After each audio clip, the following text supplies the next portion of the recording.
Salam alaikum wa rahmatullahi wa barakatuh. Donc, je m'adresse à mes étudiants pour ce troisième TD. Mais avant de commencer, c'est toujours un TD sur la répartition des bénéfices. Mais avant de commencer, je dois faire une petite remarque. Donc, ce TD, il est destiné principalement à mes étudiants à l'ENCG de Stade et non pas à mes étudiants à la faculté de droit de Casablanca. Pourquoi cette remarque? Juste une précision pour comprendre. Parce que à la faculté, j'assure ce cours aux étudiants de semestre 4, alors qu'à l'ONCG, je l'assure pour des étudiants de semestre 6. Et bien sûr, il y a une différence. Quelle différence? C'est que les étudiants de l'ONCG, ils ont déjà traité la fiscalité. Donc, ils savent très bien comment passer d'un résultat comptable à un résultat fiscal.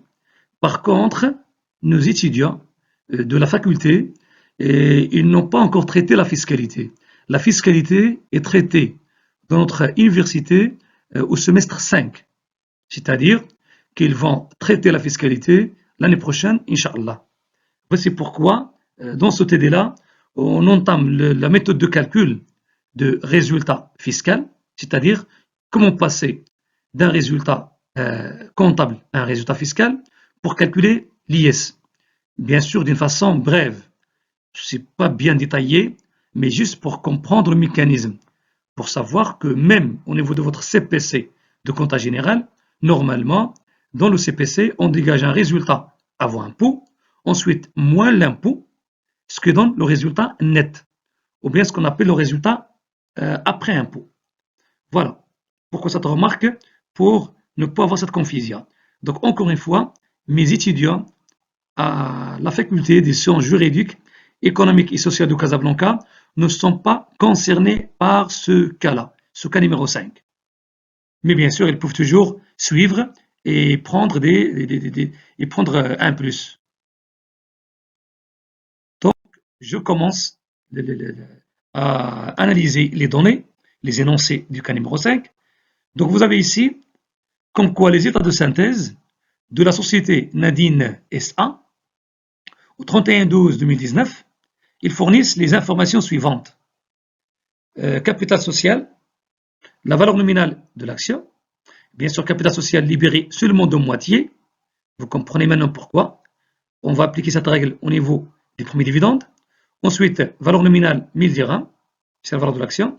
Le cumul de la réserve légale, le report à nouveau solde débiteur, donc c'est négatif, même si on n'a pas mis le signe moins, une fois que je mets le solde débiteur, vous devez comprendre que c'est négatif.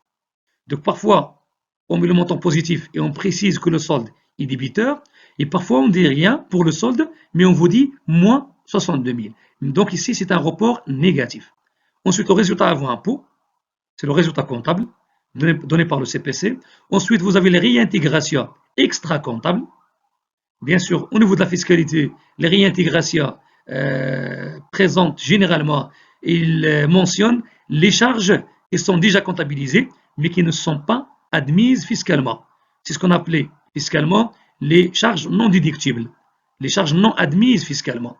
Ensuite, les déductions extra-comptables, ce sont donc des produits déjà comptabilisés, mais qui sont exonérés, c'est-à-dire ce sont des produits non imposables. Ensuite, vous avez le déficit fiscal reportable. C'est le déficit fiscal des années antérieures. Ensuite, vous avez la base de la cotisation minimale, la base de l'impôt minimum à payer à l'État. Ensuite, vous avez les informations concernant la répartition des bénéfices. Donc, les statuts, qu'est-ce qu'il prévoit?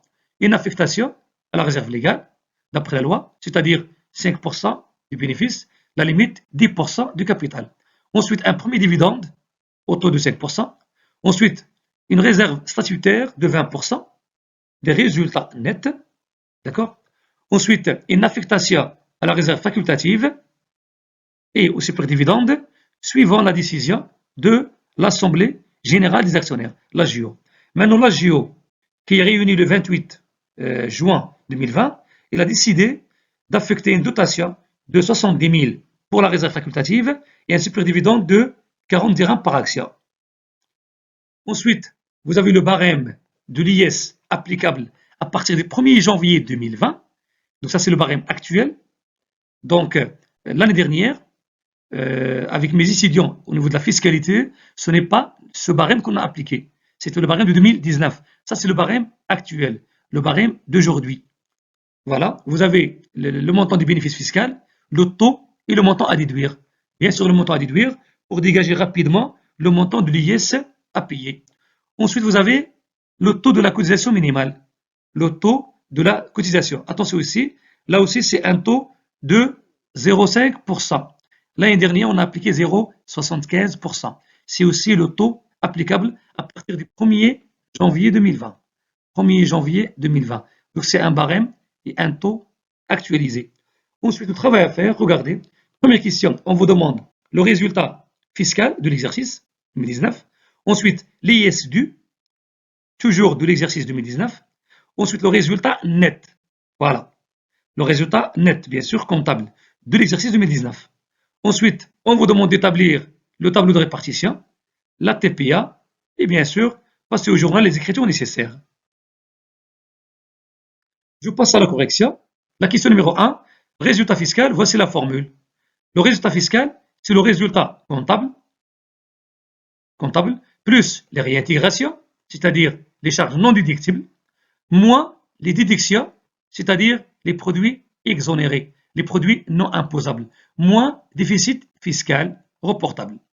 Donc le résultat fiscal, il est donné 950 580, plus les réintégrations 186 500, moins les déductions 120 000, moins le déficit 117 080, ce qui nous donne un résultat fiscal de 900 000 dirhams. Deuxième question, l'IS théorique. Pourquoi l'IS théorique? Et dans certains ouvrages, on l'appelle l'IS calculé, parce que c'est l'IS qu'on va comparer à la CM, à la cotisation minimale. Et bien sûr, l'entreprise va payer le montant supérieur des deux.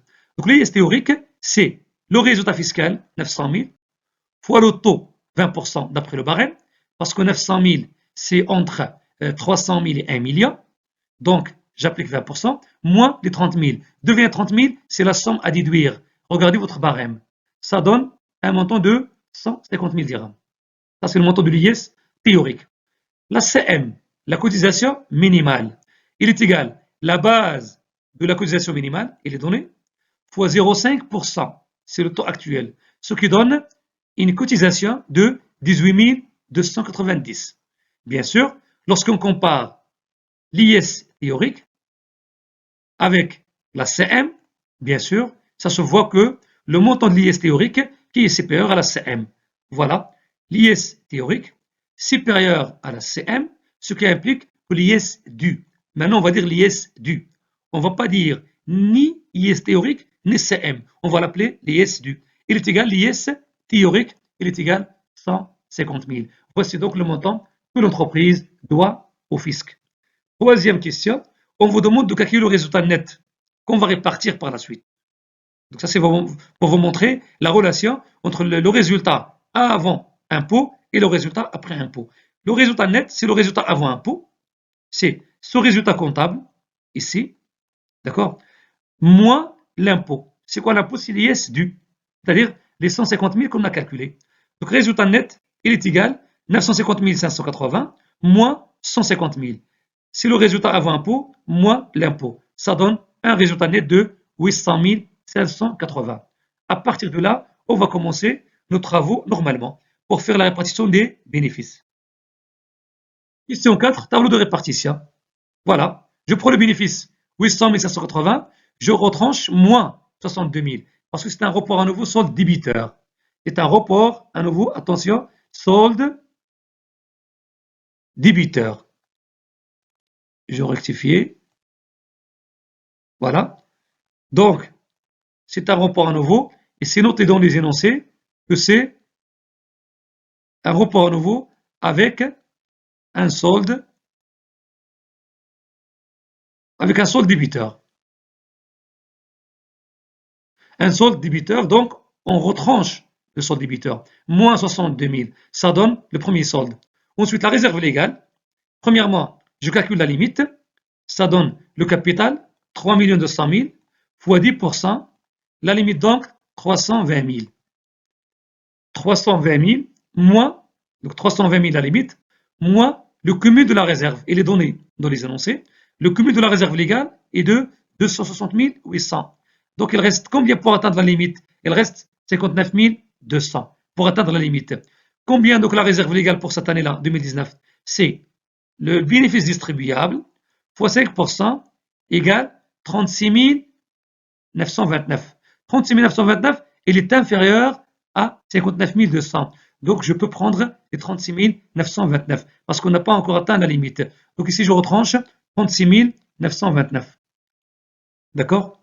Donc le solde 2, il est calculé. Après, je calcule le premier dividende qui est égal 3 200 000, le capital. Il est libéré de moitié fois 50%. Le capital fois la partie libérée, 50%, fois le taux du premier dividende. Ça donne 80 000.